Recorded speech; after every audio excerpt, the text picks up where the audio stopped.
Nesta aula estudaremos o cálculo de área de uma superfície de revolução. Vamos estudar o que é uma superfície gerada pela rotação de uma curva em torno de um eixo situado no mesmo plano da curva. Isso será chamado de superfície de revolução. Então, por exemplo, aqui eu tenho um semicírculo, vou girar o semicírculo ao redor daquele eixo, no eixo do X, e obtenho aqui a superfície esférica. Se eu considerasse toda a região dentro do semicírculo, então toda a metade de um disco, né, o resultado seria toda a esfera, inclusive seu interior. Como eu estou girando apenas a curva, eu obtenho apenas a superfície esférica.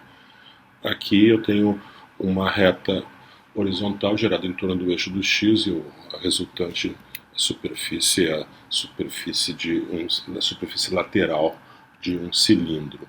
Aqui eu vou ter a superfície lateral de um tronco de cone ao girar essa reta inclinada ao redor do eixo do X. E o formato da superfície pode ser qualquer. Então a nossa ideia que nós vamos nos propor é como calcular a área desta superfície de revolução em geral, dada por uma rotação de uma curva, né, ao redor de um eixo no mesmo plano da curva. Então nós vamos propor o seguinte problema, chamado problema da área de superfície. Então seja y igual a f de x uma curva suave, o gráfico de uma função com derivada contínua. Então, para que a curva, por hipótese, então uma curva suave. F' de x uma função contínua e f de x maior ou igual que zero dentro do intervalo AB. Então, o gráfico de uma curva suave acima do eixo do x. Suponha que uma superfície de revolução seja gerada pela rotação de parte dessa curva entre as retas x igual a e x igual a b em torno do eixo x.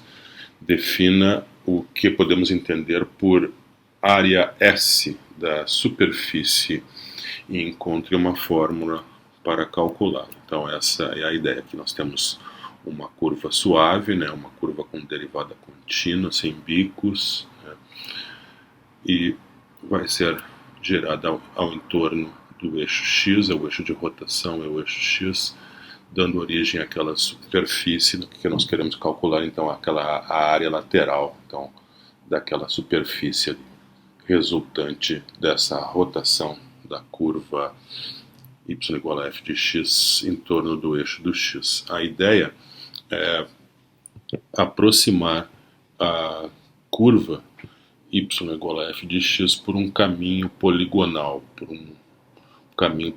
e daí fazer a rotação, né? Então eu tenho um caminho poligonal, quanto mais preciso, quanto mais pontos eu tenho nesse caminho poligonal, melhor será a aproximação que iremos fazer.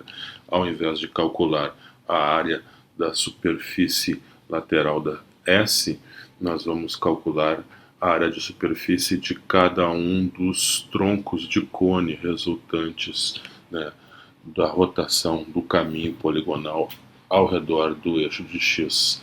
Então, considerando uma partição ali do intervalo AB, né, nós vamos dividir o intervalo AB em n partes iguais e cada um dos intervalos vai girar separadamente. Nós vamos considerar essa rotação separadamente. Cada um deles resulta num tronco de cone. Aí nós vamos obter primeiro a fórmula para a área de superfície do tronco de cone, que é uma superfície mais simples, e vamos usá-la para a aproximação, então, da área de superfície de cada fatia, né, girada ao redor do eixo X.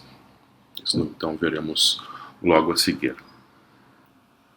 Então, temos aí a curva, que é o gráfico dessa função com derivada contínua, a curva suave no intervalo fechado AB, e vamos dividir o intervalo AB em n partes iguais, considerar essa partição do intervalo fechado AB, que vai dar origem então ao caminho poligonal determinado por esses pontos P0, P1, P2, etc., até Pn. Então pontos PK, eles têm coordenadas xk, f de xk, o valor da função em cada um dos pontos da partição.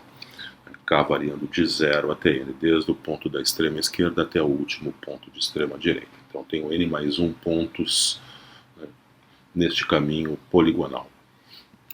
Então vamos considerar o késimo intervalo, né, no késimo intervalo genérico, os pontos que dão no eixo do x pontos xk menos 1 e xk, né, são os pontos de extremo do késimo intervalo. Esses dão origem a dois pontos do caminho poligonal, os pontos pk menos 1 e pk. A distância entre eles é lk, então o tamanho, o comprimento do caminho poligonal, da késima etapa, né, do caminho poligonal. Esse é o comprimento LK. E LK pode ser facilmente calculado via teorema de Pitágoras, né, a raiz quadrada de delta xk ao quadrado mais delta yk ao quadrado. Mas o delta yk é a diferença dos valores entre f de xk e f de xk menos 1. Então, o comprimento então, da késima etapa do caminho poligonal, LK, é a raiz quadrada de delta xk ao quadrado mais f de xk menos 1 ao quadrado.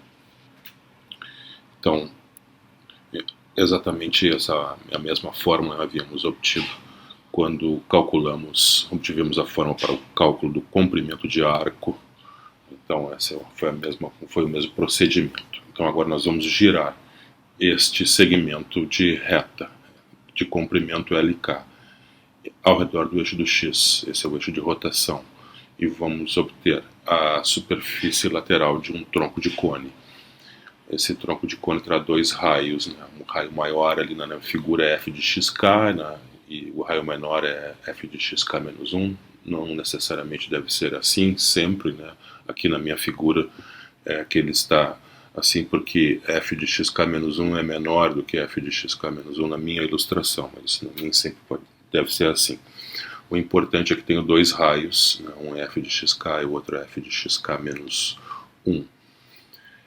E eu tenho a altura lateral, né, do tronco de cone, que é LK, que é o comprimento da késima etapa do caminho poligonal, a chamada altura inclinada. Então, em geral, em um tronco de cone com dois raios, né, o raio R1 e R2, e a altura inclinada L, não é difícil de demonstrar que a área da superfície lateral do tronco de cone é dada pela expressão π vezes a soma dos raios vezes a altura inclinada. Essa forma pode ser obtida usando a partir da área lateral de um cone, né, que é π vezes o raio da base vezes a altura inclinada do cone, né, e usando a semelhança de triângulos, você pode usar essa fórmula e obter então a fórmula para a área da superfície lateral de um tronco de cone com dois raios R1 e R2 e altura inclinada L.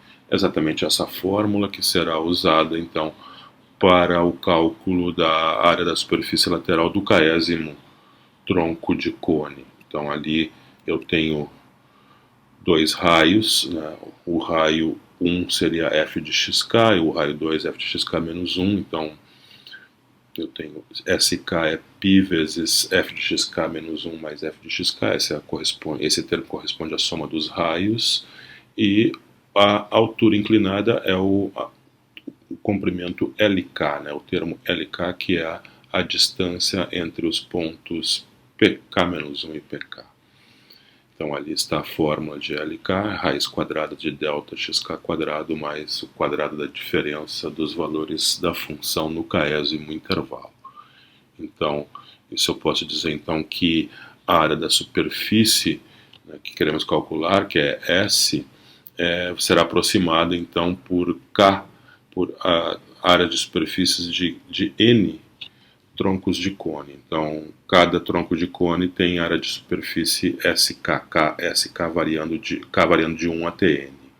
Então, ali está a fórmula de SK, vamos apenas substituir no somatório. Então, a área da superfície ela pode ser então aproximada pelo esse somatório de K igual a 1 até N de π vezes a soma dos valores da função f no késimo intervalo, mais aquela raiz quadrada ali de delta xk quadrado, mais quadrado da diferença dos valores da função no késimo intervalo.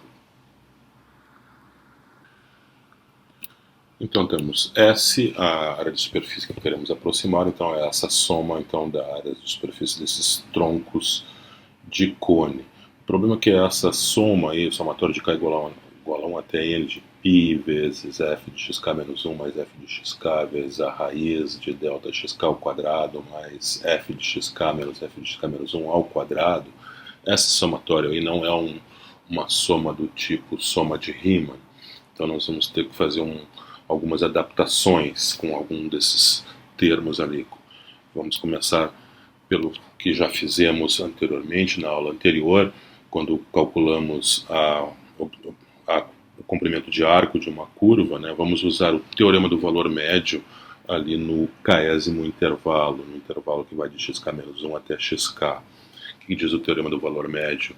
É que existe pelo menos um ponto no intervalo xk menos 1 xk, tal que aquela tangente ali, a curva, é paralela à reta que une os pontos pk-1 e pk, né?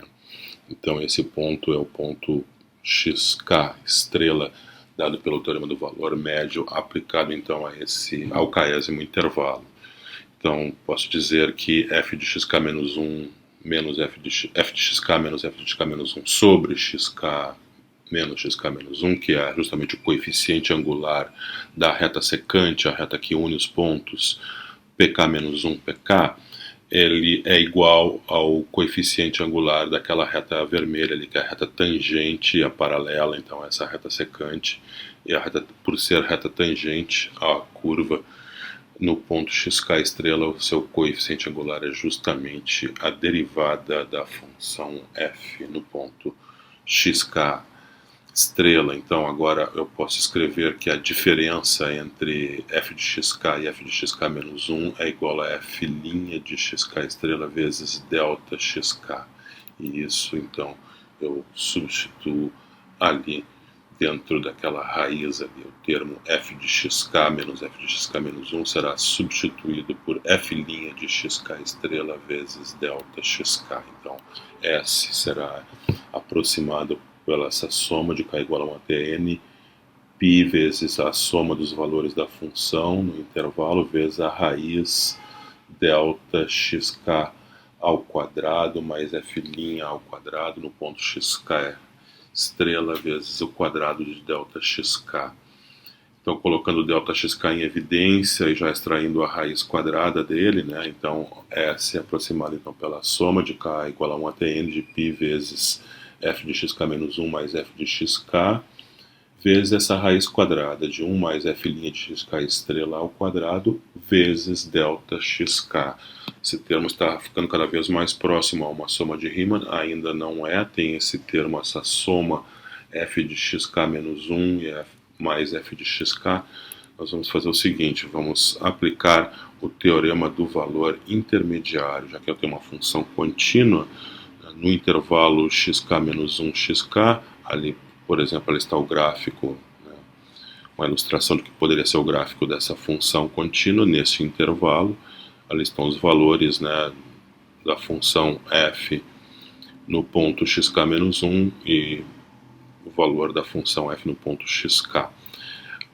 Vou usar o teorema do valor intermediário nesse intervalo. Vou escolher um ponto intermediário entre f de xk menos 1 e f de xk.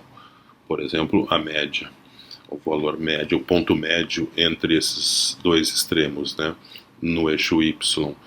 Então, como eu tenho uma função contínua, deve existir pelo menos um ponto intermediário. Eu vou chamar esse ponto de xk2 estrelas, né, tal que f de xk2 estrelas é igual ao ponto, a esse valor f de xk mais f de xk menos 1 sobre 2.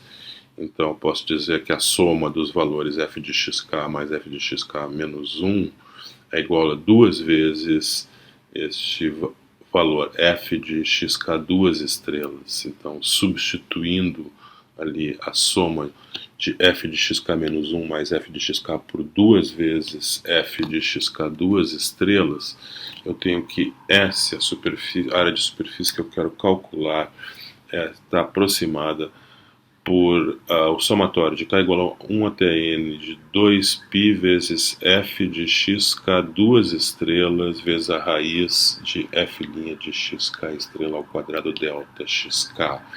Então agora nós vamos fazer o processo de limite, ou seja, considerar o limite quando a norma da partição, ou seja, o máximo desses intervalos, o máximo do comprimento desses intervalos delta xk tender a zero.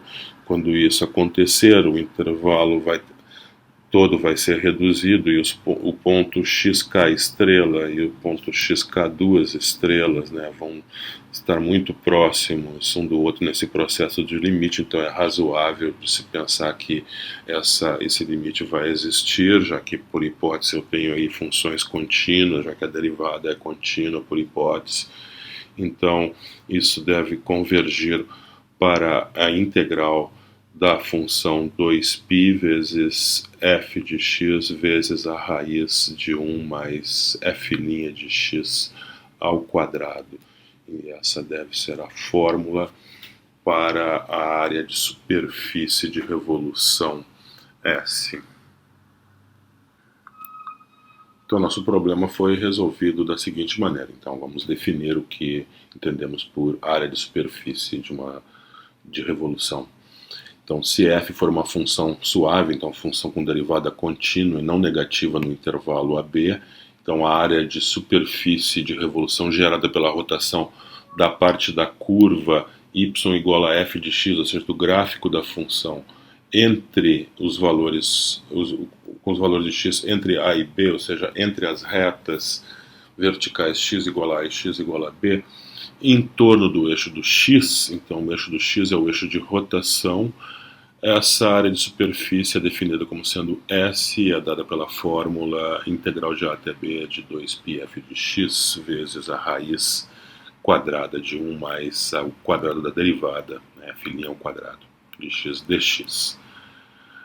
Essa mesma fórmula então pode ser escrita da seguinte maneira. Então, ao invés de f de x eu posso escrever y, e ao invés de f' de x, escrever dy dx. Então teria a integral de a até b 2πy raiz quadrada de 1 mais dy dx quadrado dx. Lembrando que a variável de integração é em x, então aquele y ali sempre deve ser transposto para o termo f de x na hora do cálculo da integral. Bom, esse é no caso do eixo de rotação, o eixo do x, né? O eixo de rotação também pode ser o eixo y. Então, neste caso, eu vou ter que ter uma função g não negativa, uma função de y. Então, a curva que vamos considerar é uma curva do tipo x igual a g de y, onde g é uma função. Então, o x está dado como uma função de y, uma curva suave, curva com derivada contínua no intervalo fechado CD. E a rotação é feita em torno agora do eixo y.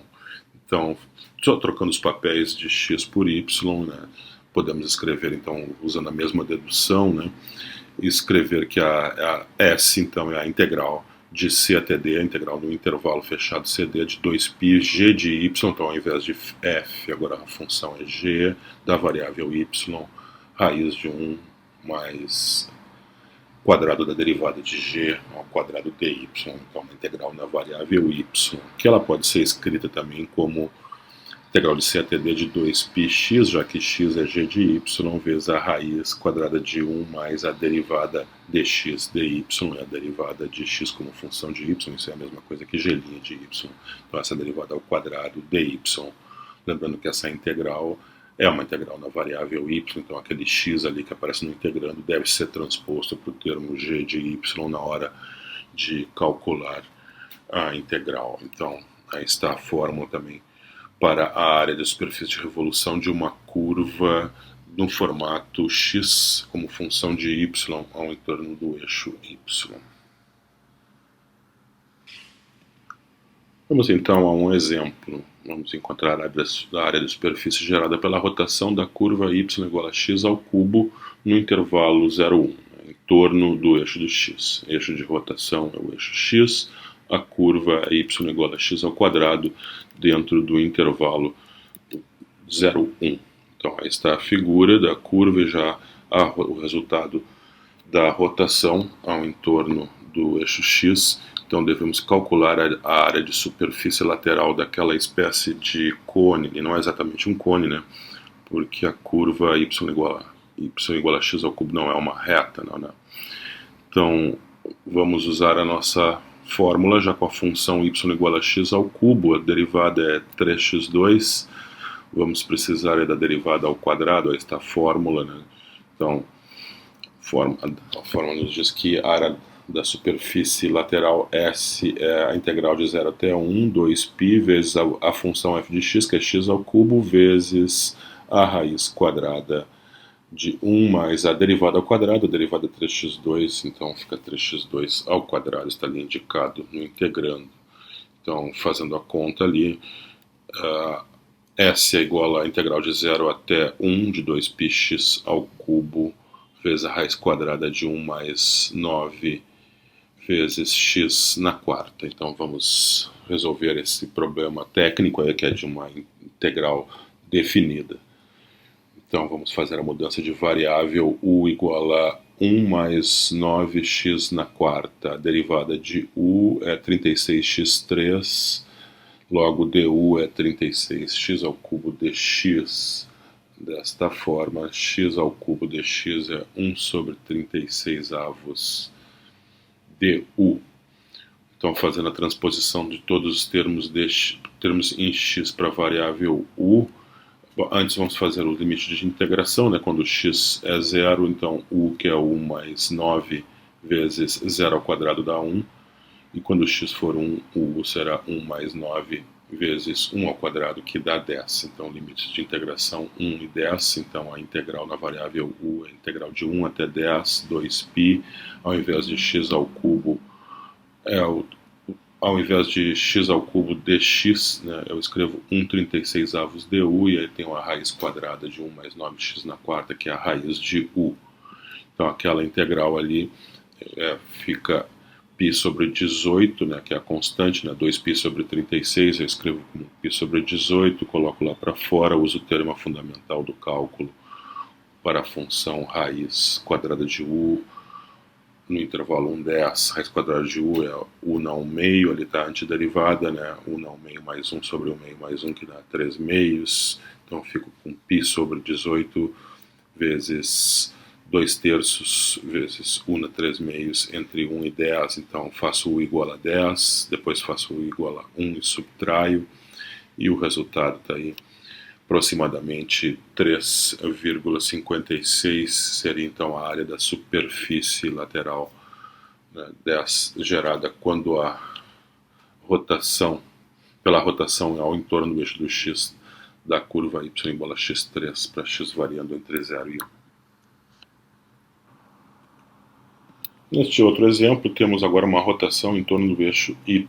Vamos encontrar a área da superfície gerada pela rotação da curva y igual a x ao quadrado, a parábola, mas para o x variando entre 1 e 2 ao redor do eixo y. Então, ali está a ilustração, né? E nesse caso, como eu tenho uma rotação em torno do eixo y, eu devo usar x como função de y, então se y é igual a x ao quadrado, x deve ser a raiz de y, já que estamos no primeiro quadrante, né? Então x e y positivos ali.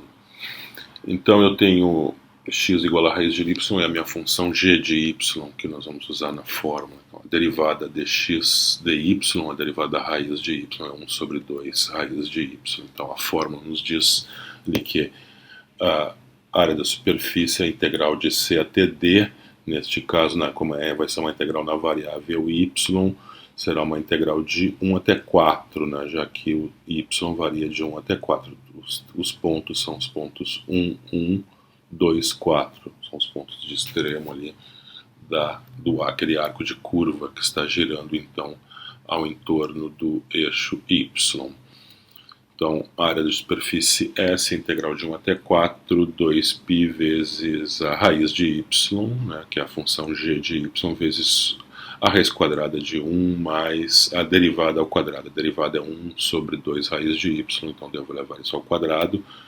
Fica simplesmente 1 sobre 4y. Então, fica a integral de 1 até 4, 2π vezes a raiz de y vezes 1 mais 1 sobre 4y, né? 1 mais 1 sobre 4y. Note que eu escrevi a raiz, aquele termo lá, raiz, o y lá para dentro da raiz só. Então temos apenas um radical, né? E ao invés de escrever raiz de y vezes a raiz do outro termo, já escrevi apenas uma raiz. Então a raiz de y vezes 1 mais o quadrado de 1 sobre 2 raiz de y, que é 1 sobre 4y.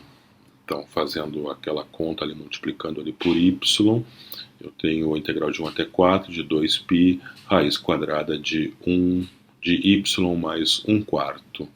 Isso eu posso escrever, então, somando as frações, né, com o denominador comum 4, já extraindo a raiz de 4, que é 2, e simplificando com aquela constante 2 lá fora. Então, eu escrevo S como a integral de 1 até 4 de π vezes a raiz quadrada de 4y mais 1. Então, pura manipulação algébrica, né, depois do uso da fórmula, né, pura manipulação algébrica, agora para preparar a mudança de variável u igual a 4y mais 1. Então, a derivada de u como função de y é 4, logo du é igual a 4dy, assim dy é 1 quarto vezes du. Limite de integração, quando o y é igual a 1, o u, que é 4y mais 1, fica 4 vezes 1 mais 1, que é 5, se y é igual a 4, então u é 4 vezes 4 mais 1, que é 17. Então, o intervalo de integração é 5, 17. A função a ser integrada, então, a constante π vezes o dy, que é escrito como 1 quarto vezes o du, então fica π sobre 4 ali. Ainda tem o radical e dentro da raiz eu tenho o termo u. Então, a raiz de u vezes 4 vezes π sobre 4 deu integrada de 5 até 17. Então, constante π sobre 4 vai lá para fora, uso o termo fundamental do cálculo para a função raiz quadrada de u, ou na 1 meio, né? A antiderivada é u na 3 meios vezes 2 terços, calculada no 17, calculada no 5, subtraindo, dá então a área da superfície aproximadamente 30,85.